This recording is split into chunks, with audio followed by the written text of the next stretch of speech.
যতই প্ল্যান করুক, কৌশল করুক, সমস্ত পরিকল্পনার উপরের পরিকল্পনাকারী কে? বলেন না কে?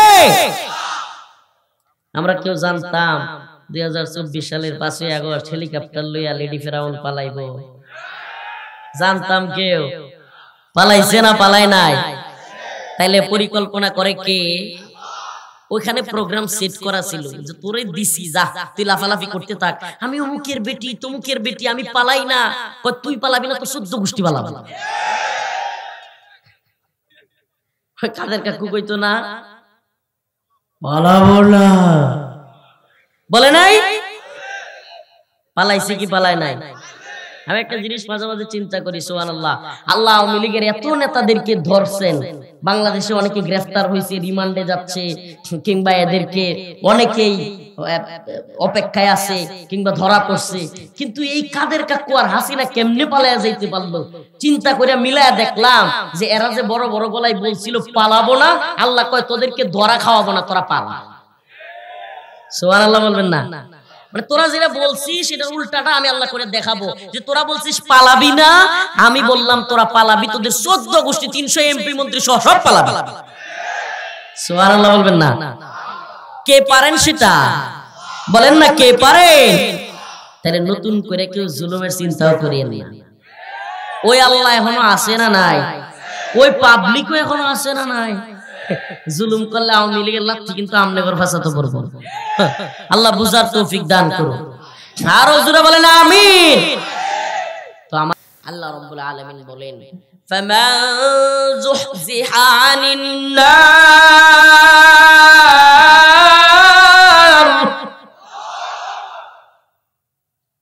ওয়া উদখিলাল জান্নাতা ফাকাদ ফাজ। আল্লাহ রাব্বুল আলামিন বলেন, যে ব্যক্তি জাহান্নামের আগুন থেকে মুক্তি পেল, কি পেল? যে ব্যক্তি জাহান্নামের আগুন থেকে মুক্তি পেল, ওয়াউদখিলাল জান্নাহ, এবং জান্নাতে প্রবেশ করতে পারল, ফাকাদ ফাজ, ওই ব্যক্তি হলো চূড়ান্ত সফল। এই হাজারো শ্রোতা, এই এত এত ক্যামেরা, এত এত মাইক, এত প্যান্ডেল, আস্তাগফিরুল্লাহ, এই সোশ্যালিজম, এই সেলিব্রিটিজম, এই বক্তাগিরি, এই মুফতিগিরি, এই বড় শাইখুল হাদিস, বড় দলের নেতা, বড় দলের লিডার, বড় দলের আমির, বড় দলের শাইখ, বড় জজ, ম্যাজিস্ট্রেট, উকিল, বিচারক, কিংবা বড় কোনো পুলিশের অফিসার, আর্মির অফিসার, কিংবা তুমি যত বড় কেউ হও না কেন, যদি আল্লাহর বিচারের আদালতে তুমি আসামি হইয়া যাও, তোমার এই দুনিয়ার বড় নেতা হওয়া, বড় অফিসার হওয়া, বড় শায়েখ হওয়া, বড় বক্তা হওয়ার কোনো মূল্য নাই। ক্ষমা পাইতে হবে কার কাছ থেকে? কথা বলেন, কার কাছ থেকে? এই প্রোগ্রামে একটা কথা একজনের আমার খুব ভালো লাগছে, কয় যে বিএনপি নাই, জামাত নাই, আওয়ামী লীগ নাই, জাসদ বাসদ নাই, কোনো দল নাই, এখানে কথা হবে একমাত্র আল্লাহর। কথা হবে কার? কথা হবে কার? ইসলামিক ওয়াজ মাহফিল গুলোতে এই পরিবেশ থাকাটা অনেক সুন্দর। আর যদি এটা না রাখেন, যেখানে জামাতের দাড়িপাল্লাওয়ালাদের শক্তি বেশি, এখানে তাফসির মাহফিলেও দাড়িপাল্লার ভোট চাইলেন, বগুড়ায় কিংবা অন্যান্য জায়গায় বিএনপির শক্তি বেশি, তারা দানের শেষের ভোট চাইলো, তাইলে এটা কি আর ইসলামিক মাহফিল থাকলো? বলেন, এটা ইসলামিক মাহফিল থাকলো? থাকলো না। ইসলামিক মাহফিলে কোন নেতা আসলে, আপনি যেহেতু এলাকার প্রতিনিধি হিসেবে দাঁড়াইছেন, ঠিক আছে, আপনি ওয়াজ মাহফিলে আসলেন, সর্বোচ্চ আপনি যেটা করতে পারেন, আপনি আপনার পরিচয়টা দিবেন, দোয়া চাইবেন, সমর্থন চাইবেন। কি? দোয়া, পরিচয়, সমর্থন, যে আমি আপনাদের সন্তান, আপনাদের এলাকার ছেলে, আপনারা যদি ভালো মনে করেন আমার জন্য দোয়া করবেন, আমাকে সমর্থন দিবেন। এর বাহিরে অমুক নেতা জিন্দাবাদ, তমুক নেতা জিন্দাবাদ, অমুক দল জিন্দাবাদ, অমুক দল মুর্দাবাদ, জাস্ট এটা কয় আর কি। এগুলা বললে বোঝা যায় এটার তাফসীর মাহফিল থাকে না। হেরাবা আমরা যখন ইসলামের বিরুদ্ধে যারা দাঁড়ায় তাদের নাম নিয়ে বক্তব্য দেই, বক্তাদেরকে এসে বলে হুজুর রাজনীতিক ওয়াজ করে, তো তুমি যে মঞ্চে দাঁড়ায় ভোট চাও তুমি কি করো? হুজুর একজন আলোচক মানুষ দাওয়াত দিয়ে নিয়ে আসছে, হাজার হাজার মানুষ সবাই হুজুরকে শুনতে চায়।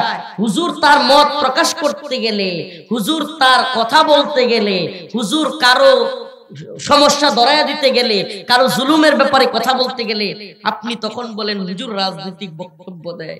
আর নির্বাচনের আগে, ভোটের আগে যে সরাসরি ভোট চায়, ওইটা রাজনীতি না? কথা বলেন, রাজনীতি না? এই জন্য এই আমার উপস্থাপকের কথাটা খুব ভালো লেগেছে যে আমরা এখানে কোনো দলের লোক কিংবা দলের ভোট চাওয়ার জন্য এগুলো নয়, বরং এখানে কথা হবে কার? বলেন না, কথা হবে কার? কুল ইন্না সালাতি ওয়া নুসুকি ওয়া মাহইয়ায়া ওয়া মামাতি লিল্লাহি রাব্বিল আলামিন।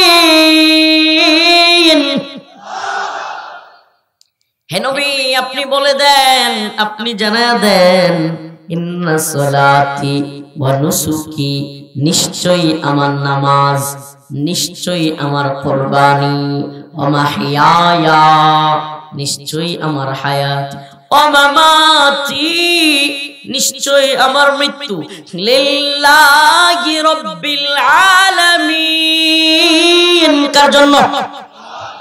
কোন দলের জন্য, নেতার জন্য, নেত্রীর জন্য, দুনিয়ার কাউকে রাজি খুশি করবার জন্য, একমাত্র কাকে রাজি খুশি করবার জন্য। আর আস্তে কোন ও গোবিন্দগঞ্জের মুসলমান, কথা বললে কষ্ট লাগে। আমরা যদি 1-1.5 ঘন্টা কইতে পারি, আমরা মাঝে মাঝে একটু ঠিক বেঠিক অথবা সাথে সাথে যেটা জিজ্ঞেস করা হয় সেটা বলতে পারবেন না? পারবেন তো ইনশাআল্লাহ? নাকি কোথায় গেছেন, ডিম হয়ে গেছেন?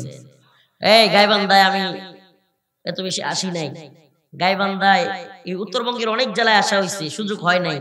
আপনাদেরকে জিজ্ঞেস করি, আমাদের নেত্রকোনায় কয় মুড়ি যেগুলো খুইলা রাখে কয় হিতলা হয়ে গেছে, ঢাকায় কয় কোথায় গেছে। আপনারা কি করেন বাসাটা যাই না? কি শীতে শীতে শীতিয়ে গেছে? নতুন এক ভাষা শুনলাম, শীতিয়ে গেছে। মানে শুনেন, আঞ্চলিক ভাষার মধ্যে একটা সৌন্দর্য আছে, লজ্জা নাই। এই ভাষাগুলো কার দান? বলেন না, কার দান? আমার কাছে অনেক রকমের ভাষা তাকাতে মজা লাগে, সুবহানাল্লাহ। এগুলা কার দান? আল্লাহ পাক এই ভাষা দান করেছেন, মায়ের ভাষায় আমাদের ভাষা। মা যেই ভাষায় কথা বলেছে, বাচ্চাও সেই ভাষায় কি বলে? আলহামদুলিল্লাহ। এটা আমি বুঝছি। আমার বাচ্চার 10 মাস বয়স, ও মা, তার মা আল্লাহ আল্লাহ কয়, হাও আল্লাহ আল্লাহ কয়, সুবহানাল্লাহ। তার মা আলিফ বা তা সা বলে, 10 মাসে আলহামদুলিল্লাহ দাল পর্যন্ত সে বলতে পারে। এখন তো সে নতুন দোয়া শিখতেছে, হাদিস, আত-তুহুরু শাতরুল ঈমান, এই হাদিস শিখতেছে, কালেমা শিখতেছে, মাত্র 12-13 মাস। তার মা যা বলে সুবহানাল্লাহ তাই বলতে পারে। তো একটা জিনিস দেখলাম যে ওই যে হ্যার বলার ভঙ্গিটা একটু চেঞ্জ আর কি। তার মা যদি কয় আত-তুহুরু, হে কয় আতুরু, শাতরুল ঈমান, সাতু আমান। এই যে সুবহানাল্লাহ, আমি জিনিস চিন্তা করছি, যদি কোনো মা বাবা ছোটবেলা থেকে চেষ্টা করে এবং কানে কানে কোরআনের আয়াতগুলো চেষ্টা চালায়া যাইতে থাকে, অন্য কোনো শিক্ষা দেওয়ার আগে একটা বাচ্চা 5 থেকে 6 বছরের বয়সে হাফেজ হওয়া সম্ভব। সম্ভব। অন্য কোনো দিকে তার ব্রেন কাজে লাগানো যাবে না, একদিকে ফোকাস রাখতে হবে। সারাক্ষণ 1-2টা করে আয়াত বলতে হবে। সে যদি দেখে পড়তে নাও পারে সমস্যা নাই। অন্ধ লোকেরা হাফেজ হয় না? এই বলেন হয় না? কেমনে হয়? দেখতে পারে ওরা? শুইলেই হয়। সুবহানাল্লাহ। আমি তো ছোটবেলায়, আমার এখনো মনে আছে, আব্বার সাথে নামাজে যাইতাম। তখন আমাদের মসজিদের কারি সাহেব, ইমাম সাহেব হুজুর এই খালি সূরা নাবা পড়তেন, সূরাতুন নাজিআত, সূরা নাজিআত পড়তেন, এই সূরাগুলো পড়তেন। আমি দেখছি সুবহানাল্লাহ, মানে আমি হেফজখানায় ভর্তি হওয়ার আগেই আমপারার এই নামাজের সূরাগুলো মুখস্থ হয়ে গেছিল, এই হয়ে গেছিল। আমি আমপারার সবক কিছু নাই নাই, সুবহানাল্লাহ। আমি আমপারা সরাসরি 7 সবক মুখস্থ শুনাই ফেলতে পারছি। কেন? ওই যে মসজিদে নামাজের মধ্যে আমরা শুনেছি। এই জন্য বাচ্চাদেরকে সুবহানাল্লাহ একটা জিনিস মনে রাখবেন, অন্তত প্রথম শিক্ষাটা কোরআন দিয়েন। কি দিয়েন? এই দিবেন তো? এই গাবেন্দার গোবিন্দগঞ্জের মুসলমান, যদি আপনার সন্তানের প্রথম শিক্ষাটা কোরআন হয়, এই ছেলে অন্য যে কোনো চাকরি করতে পারে, এই ছেলে ইঞ্জিনিয়ার হইতে পারে, ডাক্তার হইতে পারে, স্কুলের মাস্টার হইতে পারে, বড় প্রফেসর হইতে পারে, কিন্তু এই ছেলে ইনশাআল্লাহ নাস্তিক হবে না, মুরতাদ হবে না, আল্লাহর নবীকে নিয়ে কটূক্তি করবে না। ইনশাআল্লাহ নিজের সন্তানকে সকলেই জীবনের প্রথম শিক্ষাটা কোরআনের শিক্ষা দিবেন তো ইনশাআল্লাহ? রাজি আছেন? কে কে রাজি আছেন? হাত তুলুন। লিল্লাহি তাকবীর। আল্লাহ, এই হাতগুলোকে আল্লাহ তুমি হাফেজ আলেমের বাবা হিসেবে কবুল করো। মা বোনেরা যারা হাত তুলছে তাদেরকে, মা বোনদেরকে হাফেজ আলেমের মা হিসেবে কবুল করো। যেগুলো বিয়ে করে না এগুলো বিয়া কইরা হাফেজ আলেমের মা বাবা বানাও। নাইলে তো ওই যে তানভীর রহমাতুল্লাহ আলাইহির ঘটনার মতো হয়ে যাবে। এক ছেলে খালি দোয়া চায়, হুজুর আমার লাগি দোয়া করেন, আমার জন্য একটা ছেলে হয়।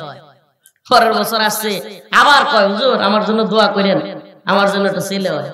তৃতীয় বছর যখন আসছে, হুজুর কই কিরে বেটা, দোয়া তো করলাম, 3 বছর হয়ে গেছে, তোর এখনো ছেলে হয় না। হুজুর আমি এখনো বিয়েটা করিনি।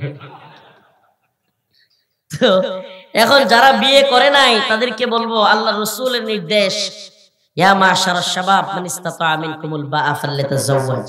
হে যুবক, মিশকাত শরীফে যে হাদিসটা প্রথম পড়ানো হয় যুবকদেরকে, যে হাদিস প্রথম পড়ানো হয়, এই হাদিস ইয়া মাশারাশ শাবাব, হে যুবক দল, মান ইসতাতা মিনকুমুল বাআ ফালতাযাওয়াজ, অবস্থান তৈরি হওয়ার সাথে সাথেই বিয়েটা করে নাও। তোমার যদি শারীরিক, আর্থিক, মানসিক অবস্থান হয়ে যায়, ছাত্রদল আর ছাত্রলীগের নাম দিয়া বিয়ে থেকে বিরত থাইকো না। বিভিন্ন দলের মধ্যে গিয়া বিয়ে বাদ দিয়া দল করিও না। আল্লাহ তাআলা এই সমস্ত যুবকদেরকে বিয়ে করায়া দেয়।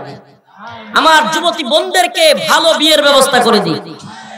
বাবা মারে বলি, ছেলে মেয়েরে জিনা করায়েন না, তাড়াতাড়ি বিয়ের ব্যবস্থা করেন। কোন দিক থেকে আলোচনা কোন দিকে যাচ্ছে? তো আমার এই আলোচনা আজকের উদ্দেশ্য না, আমার আলোচনা অন্য বিষয়ে।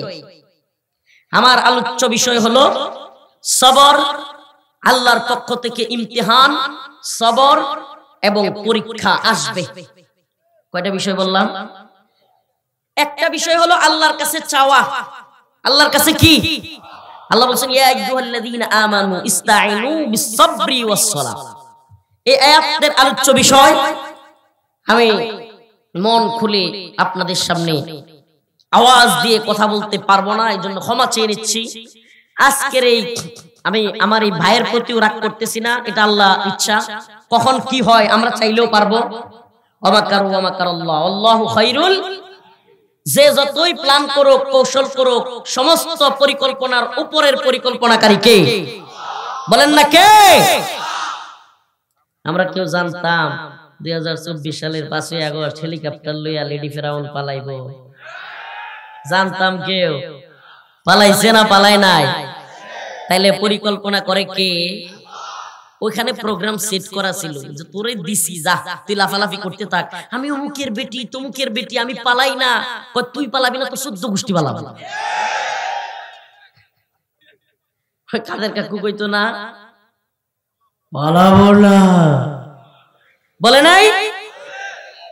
পালাইছে কি পালায় নাই? আমি একটা জিনিস মাঝে মাঝে চিন্তা করি, সুবহানাল্লাহ, আল্লাহ আওয়ামী লীগের এত নেতাদেরকে ধরছেন, বাংলাদেশে অনেকে গ্রেফতার হয়েছে, রিমান্ডে যাচ্ছে, কিংবা এদেরকে অনেকেই অপেক্ষায় আছে কিংবা ধরা পড়ছে, কিন্তু এই কাদের কাকু আর হাসিনা কেমনে পালায়া যাইতে পারলো? চিন্তা করে মিলায়া দেখলাম যে এরা যে বড় বড় গলায় বলছিল পালাবো না, আল্লাহ কয় তোদেরকে ধরা খাওয়াবো না, তোরা পালা। সুবহানাল্লাহ বলবেন না? মানে তোরা যেটা বলছিস সেটা উল্টাটা আমি আল্লাহ করে দেখাবো। যে তোরা বলছিস পালাবি না, আমি বললাম তোরা পালাবি, তোদের 14 গোষ্ঠী 300 এমপি মন্ত্রী সহ সব পালাবি। সুবহানাল্লাহ বলবেন না? কে পারেন সেটা বলেন না, কে পারেন? তাহলে নতুন করে কেউ জুলুমের চিন্তাও করিয়েন না। ওই আল্লাহ এখনো আছে না নাই? ওই পাবলিকও এখনো আছে না নাই? জুলুম করলে আওয়ামী লীগের লাঠি কিন্তু আমনেগর ভাষাতে পড়বো। আল্লাহ বুঝার তৌফিক দান করুন। আরো জোরে বলেন আমিন। তো আমার আলোচ্য বিষয় ভিন্ন, কিন্তু বিয়ের কথাগুলো ওই আমার বাচ্চা থেকে নিয়ে আস্তে আস্তে চলে আসলো। যেহেতু আয়সা পড়ছে আরেক দুইটা কথা কইলাই, এই ইস্যুতে কথা বলতাম না। আমার আলোচ্য বিষয় ভিন্ন। আমার আলোচ্য বিষয় আজকের আল্লাহর কাছে চাওয়ার প্রক্রিয়া। মুমিন বান্দারা আল্লাহর কাছে কেমনে চাইবে। হকার ভাই একটু বইয়া যা ভাই, বাদাম বিক্রি কালকে করবি নি, নাহলে আমার কাছে 100 টাকা লইয়ে যা। তাও ভাই এভাবে দৌড়াদৌড়ি প্লিজ করিও না ভাই, ঠিক আছে? এনে থেকে যদি কেউ চুপি চুপি বাদাম খায় খাক, আর যদি এইভাবে যাওয়া শুরু করো তাহলে কথার আলোচনার মুভমেন্ট নষ্ট হয়ে যাবে। প্রিয় ভাইরা আমার, কথাগুলো যেহেতু আসলো, আমার আলোচ্য বিষয় খেয়াল করেন। আল্লাহর কাছে চাইতে হবে কি প্রক্রিয়ায়? ইস্তাইনু বিসসবরি ওয়াসসালাহ, নামাজ এবং সবরের মাধ্যমে। এরপরের আয়াত যেটা পড়ছি, ওয়ালা নাবলুওয়ান্নাকুম বিশাইইম মিনাল খাউফ ওয়াল জু', যে আল্লাহর পক্ষ থেকে অবশ্যই অবশ্যই আমাদেরকে পরীক্ষা করা হবে। কি করা হবে বলে না? কি করা হবে? এই আলোচনা। কিন্তু যেহেতু বিয়ের বিষয়টা আসছে, দেখেন আমাদের বিগত সময়ে একটা আইন হয়েছে, বিগত আওয়ামী লীগের সময়ে। এই আইনটা এখনো বলবৎ আছে। ছেলের বয়স 21, মেয়ের বয়স 18। এটা একটা জাহেলি কুফরি তাগুতি আইন। এই আইনকে আমরা ঘৃণা করি। এই আইনকে আমরা কি করি? 21 বছর হইলে যুবক বিয়ে করতে পারবে। আমি একটা প্রশ্ন করতে চাই আপনাদের কাছে, ও গোবিন্দগঞ্জের মুসলমান, একটু ভিন্ন আলোচনায় একটু প্রশ্ন করব। কেন? কারণ সমাজে জিনা বেড়ে যাচ্ছে। কেন? কারণ সমাজে বেহায়াপনা বেড়ে যাচ্ছে। কেন? কারণ সমাজে অশ্লীলতা বেড়ে যাচ্ছে। এই অশ্লীলতা বেহায়াপনা থেকে এই যুব সমাজকে রক্ষা করা, এটা কি আমরা দ্বীনের দায়ী হিসেবে, কোরআনের দায়ী হিসেবে আমাদের কাজ না? এটা কাজ না? এই জন্য কথাগুলো বলবো। ও মুসলমান, একটা কথা আমার সাথে প্রশ্নের জবাব দিবেন। আমাদের রিজিক দাতা কে? পালন কর্তা কে? এই আসমান জমিনের মালিক কে?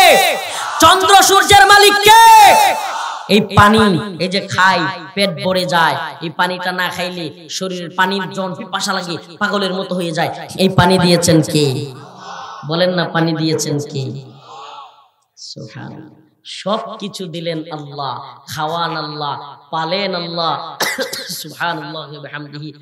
সমুদ্রের মধ্যে কোনোদিন মাছ ছাড়া লাগে নাই, নদীর মধ্যে কোনোদিন মাছ ছাড়া লাগে নাই, গেরের মধ্যে কোনোদিন মাছ ছাড়া লাগে নাই। এইভাবেই মাছ হয়ে যাচ্ছে। ওই কৃষি জমির মধ্যে গিয়া ধানগুলো ফেলে আসতেছি, চারা হয়ে যাচ্ছে, আবার সুস্বাদু চাল হয়ে যাচ্ছে। ওই চালগুলো আবার ফেলে আসতেছি, ধানগুলো আবার হয়ে যাচ্ছে। সব করেন কি? সব করলেন আল্লাহ। সুবহানাল্লাহ। ইলিশ মাছ খাইছেন কোনদিন? খাইছেন? আপনারা কি জানেন ইলিশ মাছের কল্লার মধ্যে এক মজা, লেঞ্জার মধ্যে আরেক মজা, পেটির মধ্যে আরেক মজা, ডিমের মধ্যে আরেক মজা। সুবহানাল্লাহ। সব মজা দিলেন কে? সব দিলেন আল্লাহ। সব করলেন আল্লাহ। সব জানেন কে? তাইলে যুবক কয় বছর পরে বিয়ে করবে, যুবতী কয় বছর পরে বিয়ে করবে, এটা আল্লাহ জানলেন না, এটা ভালো জানলো হাসিনা।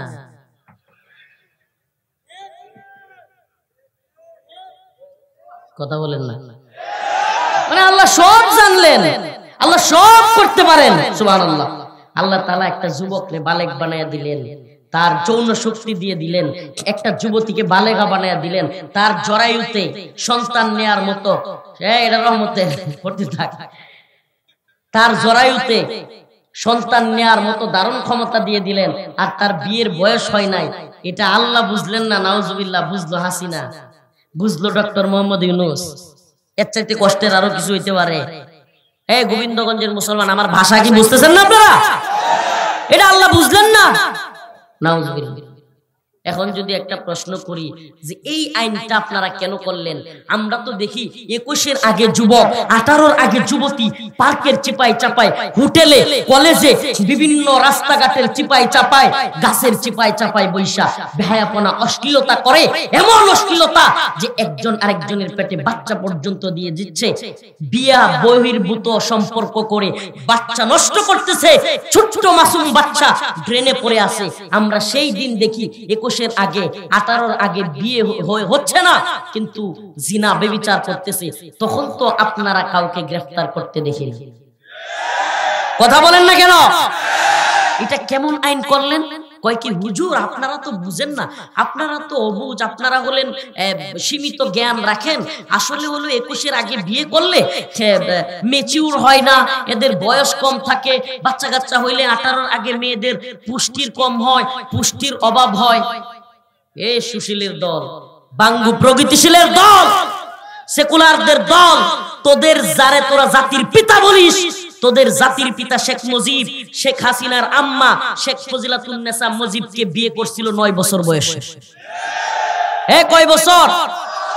পারলে একটু চার্জ দিয়েন, পারলে একটু মোবাইলে পরবর্তীতে গিয়া চার্জ দিয়েন। শেখ মুজিব বিয়ে করেছিল কয় বছর বয়সে? শেখ ফজিলাতুন্নেসা মুজিবের বয়স ছিল 9 বছর। আমি জানতে চাই তার ঘর থেকে হাসিনা হইয়া পুষ্টির অভাব হইছে? 9 বছরের বিয়ের পরে শেখ হাসিনার পুষ্টির কোনো অভাব হইছে? বুদ্ধি শুদ্ধি কম হইছে না এক বুদ্ধি দিয়া 17 বছর দেশবাসীরা জ্বালাইছে? বুদ্ধির অভাব হইছে? তাইলে এইগুলো যারা বলে কম বয়সে বিয়ে হইলে আকল কম হয়, ম্যাচিউর কম হয়, এটা হয় ওটা হয়, আমি তো বলি কম বয়সে যারা বিয়ে করে বিয়ের আসল স্বাদটা তারা পায়। তুলাইবুহা ওয়া তুলাইবুকুম, রাসূলের কথা, রাসূলের হাদিস, যে তুমি যদি ছোট বিয়ে করো, বাকেরা বিয়ে করো, তাইলে তোমরা একে অপরের সাথে আনন্দ মজা এবং খুব বুঝাপড়া পাবা। সুবহানাল্লাহ, সুবহানাল্লাহ বলবেন না? তো শেখ মুজিবুর রহমান 9 বছরে বিয়ে করলে দোষ নাই, আমরা 18 বছর আগে করলেও দোষ। হাস্যকর না এটা? যাক, এটা ভিন্ন সাবজেক্ট। আমি যে আয়াতের আলোচনায় যাচ্ছিলাম, ইয়া আইয়ুহাল্লাযীনা আমানুস্তাঈনু বিস-সাবরি ওয়াস-সালাহ ইন্নাল্লাহা মা'আস-সাবিরিন। তো আমি আলোচনায় ডুববার আগে শেষ কথাটা বলে নিই, যেহেতু বিষয়টা বলছি। শেষ কথাটা হলো, আমার যুবক যুবতীদেরকে, আমার ভাই বোনদেরকে বিয়ের ব্যবস্থা করে দিবেন। মা বাবাদেরকে বলি, এরা যে জিনা করবে, বিয়ের আগে যত জিনা করবে, এই তথাকথিত ক্যারিয়ারের নামে, তথাকথিত প্রতিষ্ঠান নামে যত জিনা করবে, এই গুনার দায়ভার আপনি বাবা মা হিসাবে আপনার ঘাড়েও যাবে। আর রাসূল বলেছেন, দ্রুত বিয়ে করাই দিলে আল্লাহ তাআলা বরকত দেন। আমি নিজে এটার শিকার, আলহামদুলিল্লাহ, আলহামদুলিল্লাহ সুম্মা আলহামদুলিল্লাহ। বিয়ের পর থেকে রিজিকের বারাকা আসে, এটা নিজে আমি প্রমাণিত সত্য। আলহামদুলিল্লাহ, সবাই বলেন আলহামদুলিল্লাহ। আল্লাহ রাব্বুল আলামিন বলেন, ইয়া আইয়ুহাল্লাযীনা আমানুস্তাঈনু বিস-সাবরি ওয়াস-সালাহ ইন্নাল্লাহা মা'আস-সাবিরিন। হে ইমানদারগণ, তোমরা আল্লাহর কাছে চাইবা। কার কাছে? দরগার কাছে, দুর্গার কাছে না, দরগার কাছে দুর্গার কাছে না, বাবার কাছে, পীরের কাছে, শাইখের কাছে না। টাকা নাই, অভাবে পড়েছো, চাইবা কার কাছে? সন্তানটা অসুস্থ, সুস্থতার জন্য দোয়া চাইবা কার কাছে? গরু হারায় গেছে, ফসলি জমি মারা, ফসলি জমি নষ্ট হয়ে গেছে, দোয়া চাইবা কার কাছে? ঋণগ্রস্ত হয়ে গেছো, ঋণ পরিশোধ করতে পারতেছেন না, চাইতে হবে কার কাছে? সন্তান হচ্ছে না, বাচ্চা হচ্ছে না, নিজের ছেলের ঘর থেকে বাচ্চা হচ্ছে না, চাইতে হবে কার কাছে? বাবার কাছে চাইলে সন্তান পাওয়া যাবে, শায়েখের কাছে চাইলে সন্তান পাওয়া যাবে, দরগায় গিয়া চাইলে সন্তান পাওয়া যাবে, দুর্গার কাছে চাইলে সন্তান পাওয়া যাবে। চাইতে হবে কার কাছে? আরো জোরে বলেন, কার কাছে? পরীক্ষার রেজাল্ট ভালো হচ্ছে না, চেষ্টা করতে হবে এবং চাইতে হবে কার কাছে? সুবহানাল্লাহ। মেয়েটা বিয়ে দিতে পারতেছেন না, চাইতে হবে কার কাছে? ছেলেটাকে ভালো জায়গায় বিয়ে করাতে পারছেন না, চাইতে হবে কার কাছে? সুবহানাল্লাহ। যে ব্যক্তি আল্লাহর কাছে চায়, ও গোবিন্দগঞ্জের মুসলমান, আল্লাহর কাছে দুনিয়ার কাছে সে আরো সম্মানিত হয়ে যায়। যে আল্লাহর কাছে চায় সে দুনিয়ার মানুষের কাছে এবং আল্লাহর কাছে কি হয়ে যায়? আর যে দুনিয়ার মানুষের কাছে চায়, নেতার সামসামি করে, নেতারে তেল দেয়, আমার নেতার চরিত্র, পাম দেয়, সাদাবাজি, টেন্ডারবাজি, দুর্নীতি, ঘুষ, খুন সব করে, জানে তার নেতা ভণ্ড, জানে তার নেতা বাটপার, জানে তার নেতা জিনাখোর, বেবিচারী, কি বলে জুয়াখোর, তার নেতা খারাপ লোক, মদখোর, তবুও তার নেতার পক্ষে সাফায় গায়, আছে না নাই? চাইতে হবে কার কাছে? নেতার চামচামি করলে, নেতার দালালি করলে, নেতা সহ নেতাও খারাপ করতে জাহান্নামে যাবে, আপনি আমি কোথায় যাব? কষ্ট পাচ্ছেন? নেতা যদি জাহান্নামের পথে যায়, নেতা নামাজের সময় নামাজের খবর নাই, এমন নেতা আছে না নাই? দেখেন, কারো গায়ে মাইখেন না, যদি আপনার মধ্যে এগুলো থাকে দয়া কইরা নিজে পরিশুদ্ধ হয়ে যান, ভালো হয়ে যান, সবাই বলে আমি। যদি এই অবস্থান থাকে, যদি এই অবস্থান থাকে, নিজের মধ্যে আত্মশুদ্ধি হিসেবে আলোচনাগুলো নেন যে ভাই আমাকে অবশ্যই নামাজ পড়তে হবে। আমি কোন নেতাকে পাইলে কখনো নামাজের সময় বসে থাকতে দেখলে ওনারে বলি যে ভাই আপনি যে নামাজে যাচ্ছেন না, আপনার কারণে আপনার যত কর্মী আপনার আশপাশে এরা একটাও যায় না। আপনি যদি মসজিদে যাইতেন, আপনার সাথে সাথে কিন্তু আপনার লোকগুলো মসজিদে যাইতো না। সুবহানাল্লাহ। আমরা নামাজ পড়বো তো ইনশাআল্লাহ। হে গোবিন্দগঞ্জের মুসলমান, হাত তুলেন, লিল্লাহি তাকবীর, নারায়ে তাকবীর। আল্লাহকে বলেন, আয় আল্লাহ, আজকে থেকে নামাজ ছাড়ব না, আজকে থেকে নাফরমানি করব না। আল্লাহ তুমি হাতগুলোকে কবুল করো। ভাইরা আমার, আল্লাহর কাছে চাইতে হবে কিসের মাধ্যমে? নামাজের মাধ্যমে। এই দুনিয়ার কোন নেতার কাছে চাইলে, আরে ভাই কি বলবো, বাবার কাছে চাইলে, দুনিয়ায় কারো কাছে চাইলে দিন শেষে কষ্ট আসে, দিন শেষে খোটা দেয়, দিন শেষে কি করে? খোটা দেয়। আমি জানি না কথাগুলো আপনারা বুঝাইতে পারতেছি কিনা। দিন শেষে কারো কাছ থেকে টাকা হাওলাত নিছেন, কিংবা কারো কাছ থেকে ধার নিছেন, কিংবা কেউ আপনার হাদিয়া দিছে, দেখবেন সে যদি নাও বলে, তার ঘরের তার স্ত্রী কিংবা তার আশেপাশের ভাই ভাতিজা একজন না একজন হঠাৎ করে বলে ফেলে, ওইছে দেখছি তুমি তো অমুকের কাছ থেকে নিয়ে চলো, বলে কি বলে না? কিন্তু যদি আল্লাহর কাছে চাওয়া হয়, কার কাছে? রাতের অন্ধকারে যদি মাওলা পাকের কাছে চোখের পানিগুলো চাইরা দিয়া আল্লাহর কাছে চাওয়া হয়, আল্লাহ আয় রব্বুল আলামিন, রব্বুল আলামিন আপনি আমাকে সমস্ত জুলুম থেকে হেফাজত করেন। আয় রব্বুল আলামিন আপনি আমাকে ঋণগ্রস্ত হওয়া থেকে হেফাজত করেন, অভাব দূর করেন, বালা মুসিবত থেকে রক্ষা করেন। আল্লাহ আমার আহলে ইয়াল সন্তান সন্ততি সবাইকে হেফাজত করেন। আল্লাহ আমার সন্তানকে সুস্থ রাখিয়েন, আমাকে সুস্থ রাখিয়েন। আল্লাহ টাকা পয়সার অভাবের মধ্যে আছি, মাদ্রাসা নিয়ে অভাবের মধ্যে আছি, আয় আল্লাহ আপনি সমস্ত অভাব দূর করে দেন। আল্লাহ তাআলা খুশি হন না বেজার হন? বলেন না, जो ना मांगे उससे तू बेजार है। আল্লাহ তাআলা যে তার কাছে চায় না তার প্রতি বেজার হন, আর দুনিয়ার মানুষ যে তার কাছে চায় তার প্রতি বেজার হন। দুনিয়ার মানুষ তার কাছে চাইলে বেজার হয়, আর আল্লাহ কি না চাইলে বেজার হয়। সুবহানাল্লাহ।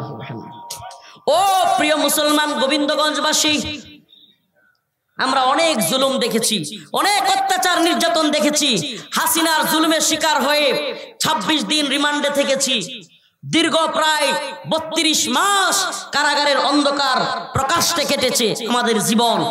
এত জুলুম অত্যাচার নির্যাতনের শেষে আল্লাহ তাআলা হাসিনা থাকা অবস্থায় আমাদেরকে তার জুলুমের জিন্দানখানা থেকে মুক্তি দিয়েছিলেন কি দেন নাই? বলেন দিয়েছিলেন?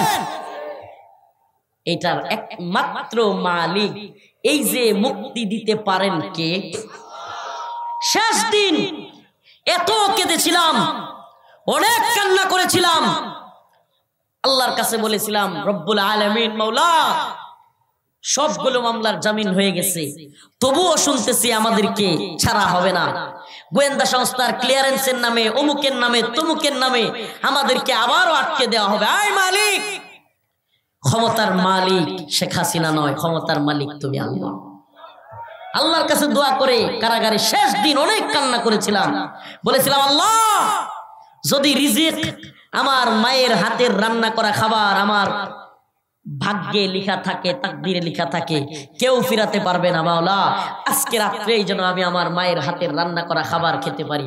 ও মুসলমান ইমানদার, দোয়া করে পিছনের দিকে তাকাইতে পারি নাই, নামাজ পড়ে সালাম দুই দিকে ফিরে দোয়া করে পিছনে ফিরতেই একজন কারারক্ষী ভাই ডাক দিয়ে বলে, হুজুর আপনার সবকিছু রেডি, কাপড় সুপড় নিয়ে চলেন, আপনাকে বের করে দেওয়া হবে। কিসের মাধ্যমে? নামাজ। কিসের মাধ্যমে? সবর। একমাত্র সবর তিন প্রকার। সবর কয় প্রকার? সবর কয় প্রকার? সবর উল্লেখযোগ্যভাবে তিন প্রকার। সবর আনিল মাসিয়াত, সবর আনিল মুসিবা, সবর আনিত তাআ। সবর আন, এই কথাগুলো মনে রাখবেন। আলোচনা অনেক লম্বা, মনে না থাকলেও এই কথাগুলো মনে রাখবার চেষ্টা করবেন। সবর আনিল মাসিয়াত, গুনাহের ক্ষেত্রে সবর। এটা খুব কঠিন, কিন্তু এটা ধরতে হবে। গুনাহের ক্ষেত্রে সবর কেমন? এটা মনে করেন আল্লাহ না করুক একটা মেয়েরে দেখা আপনার নাউজুবিল্লাহ খারাপ খেয়াল হয়েছে, খায়েশাত, খুব সুযোগও পাইছেন, সুযোগও পেয়ে গেছেন, মেয়েটাও রাজি হওয়ার মতো অবস্থা, কিন্তু ওই সময় একমাত্র আল্লাহর দিকে চিন্তা করে যে আল্লাহ আপনাকে ভয় করি। ওই যে আপনি বলেছেন ওয়াকুল্লুহুম আতি ইয়াউমাল কিয়ামতি ফারদা, আল্লাহর সামনে এক এক করে দাঁড়াইতে হবে। আল্লাহ পাক ডাক দিবেন, ও শাহাবুদ্দিনের ছেলে রফিকুল ইসলাম, ও রফিকুল ইসলামের ছেলে মুহাম্মদ বিন রফিক, আরো যারা আছো আব্দুল্লাহর ছেলে আব্দুর রহমান, যে যেই নামে আছে আল্লাহ এক একজন করে ডাকবেন, ডাইকা ডাইকা জিজ্ঞেস করবেন। আল্লাহ পাকের কাছে জবাব না দিয়া কেউ আমরা দূরে যেতে পারবো না। সেই দিন আল্লাহ পাক যেদিন আমাদেরকে ডাকবেন, যেদিন আল্লাহর সামনে হাজির হইতে হবে, সেই দিন আল্লাহ পাকের কাছে দণ্ডায়মান হইতে হবে। সেই দিনের কথা চিন্তা করে, সেই দিনের কথা কল্পনা করে আল্লাহ এই মেয়েকে পাইয়াও আমি মেয়েকে উপভোগ করলাম না, এই জিনা বেবিচারের রাস্তা পাইয়াও আমি জিনা বেবিচার করলাম না, আল্লাহ আমি সবর করলাম। আল্লাহ পাক বলেন এই যুবক আল্লাহর আরশের ছায়ার নিচে স্থান পাবে। সুবহানাল্লাহ বলবেন না? হ্যাঁ, কথা কি আপনারা শোনা যায়? জানি মাইকের কারণে একটু কষ্ট হচ্ছে, আমার হইতেছে, আপনাদের হইতেছে, কিন্তু আলোচনাটা একটু শেষ দিকে নিয়ে যায়। ওই যে যুবক সুযোগ পাইয়াও আল্লাহর দিকে তাকায়া আল্লাহর কাছে জবাবদিহিতা করতে হবে, এই জন্য গুনাহটা করে নাই, এইটাকে বলে সবর আনিল মাসিয়াত। সবর আনিল গুনাহের ক্ষেত্রে সবর, সবর আনিল মুসিবা, সবর আনিল মুসিবা। কি এটা? মনে করেন আমি কারাগারে চলে গেছি, এটা একটা মুসিবত না? মুসিবত। আমাকে রিমান্ডে নেওয়া হয়েছে, মুসিবত না? মুসিবত। আপনার টাকা পয়সা হারায় গেছে, এটা একটা মুসিবত। আপনার গরুটা মারা গেছে, এটা একটা মুসিবত। আপনার গাড়িটা হারায় গেছে, এটা একটা মুসিবত। আপনার পরিবার পরিজনের ছেলে মেয়ে কিংবা বোন ভাই মা কেউ মারা গেছে, এটা একটা মুসিবত। এই মুসিবতের সময় আর হাজারি কইরা হায় হায় রে কি হয়ে গেল, হায় সব শেষ হয়ে গেল, এগুলা না কইরা, এই রুদন না কইরা, হায় আল্লাহ কি করলা তুমি, এই বয়সে আমার বাইডারে লয়ে গেলা গা, নাউজুবিল্লাহ, এগুলো না কইরা সবর করা যে আল্লাহ ইন্না লিল্লাহি ওয়া ইন্না ইলাইহি রাজিউন, নিশ্চয়ই আমরা একমাত্র আল্লাহর জন্য, ইন্না লিল্লাহ, নিশ্চয়ই আমরা একমাত্র কার জন্য, ওয়া ইন্না ইলাইহি রাজিউন, আবার আমরা তার দিকেই ফিরে যাব, প্রত্যাবর্তন করব। এই কথা আমরা যে মৃত্যুবরণ করার পরে এই দোয়াটা পড়ি, কোরআনের এই আয়াত পড়ি, এটার অর্থ হলো নিশ্চয় আমরা সকলে কার জন্য, ওয়া ইন্না ইলাইহি রাজিউন, এবং আল্লাহর দিকেই ফিরে যাব। এই যে কথাটা বলি আল্লাহ রাজি খুশি হয়ে যায়। অন্তরে মুসিবতের সময় এটাই বলতে হবে ইন্না লিল্লাহ, আমাদের সব কিছু আমরা কার জন্য। এই লোক এই সবর করার কারণে আল্লাহর কাছে প্রতিদান পাবে কি পাবে না? নাম্বার 3 সবর আনিল তাআত। অনুসরণের সবর। আল্লাহ বলছে আকিমুস সালাহ, আল্লাহ বলছে উতলু মা উহিয়া ইলাইকা মিনাল কিতাব আকিমিস সালাহ ইন্নাস সালাতা তানহা আনিল ফাহশাই ওয়াল মুনকার। তোমরা নামাজ কায়েম করো, নিশ্চয় সালাত তোমাদেরকে ফাহেসা কাজ থেকে বিরত রাখবে। এই শীতের রাত্রে একটা দুইটার সময় ঘুমাইলে কম্বল মোড়া দিয়া হাইরে মজা লাগে, ঘুমও ধরে। ফজরের আজান দিলে উঠতে মনে চায়, বলেন চায়। এই সময় আল্লাহর বিধানের কথা স্মরণ কইরা যেই ব্যক্তি কম্বলটা ফেলে দিয়া, লেপ ফেলে দিয়া, সব কিছু ফেলে দিয়া ঠান্ডা পানি দিয়া গিয়া অজু করতে পারে, এই ব্যক্তি হলো সবর আনিত তাআত, অনুসরণের সবর করলো। সে আল্লাহ এবং তার রাসূলের হুকুম মানলো। সেই ব্যক্তিও আল্লাহর কাছে অনেক প্রতিদান পাবে। কেমন প্রতিদান? হাদিসের মধ্যে আসছে, রাসূলুল্লাহ সাল্লাল্লাহু আলাইহি ওয়াসাল্লাম বলেন, আল্লাহ পাক যখন ঘোষণা দিবেন জান্নাতবাসীদেরকে জাহান্নামবাসীদেরকে হিসাব নিকাশের জন্য, তখনই একদল লোক হিসাব নিকাশের আগে জান্নাতের দিকে দৌড় মারবে। জান্নাতের গেটের যে দারোয়ান রেদওয়ান, সে থামাবে, তোমরা কোথায় যাও? জান্নাতের গেটের দারোয়ান রেদওয়ান উনি দাঁড় করাবে, আপনারা কোথায় যান? এখনো হিসাব নিকাশ বাকি। ওই সবরকারী দল বলবে, কেন তুমি কি আল্লাহ পাকের ঘোষণা শুনো নাই? যারা দুনিয়াতে মুসিবত আসলেও সবর করত, যারা দুনিয়াতে আল্লাহ পাকের আদেশ মানতে গিয়া গুনাহের ক্ষেত্রেও সবর করত, আল্লাহ পাকের আদেশ মানতে গিয়া যারা অনুসরণের সবর করত, আল্লাহ পাক বলেছেন যে তাদেরকে বিগাইরি হিসাব, তাদেরকে বিনা হিসাবে তাদেরকে জান্নাতে দেয়া হবে। সরো সরো, আমরা সবরকারী, আমাদের কোনো হিসাব নিতে পারবো না। সুবহানাল্লাহ। আল্লাহ পাক বলেন, ইয়া আইয়ুহাল্লাযীনা আমানু ইসতাঈনু বিস-সাবরি ওয়াস-সালাহ।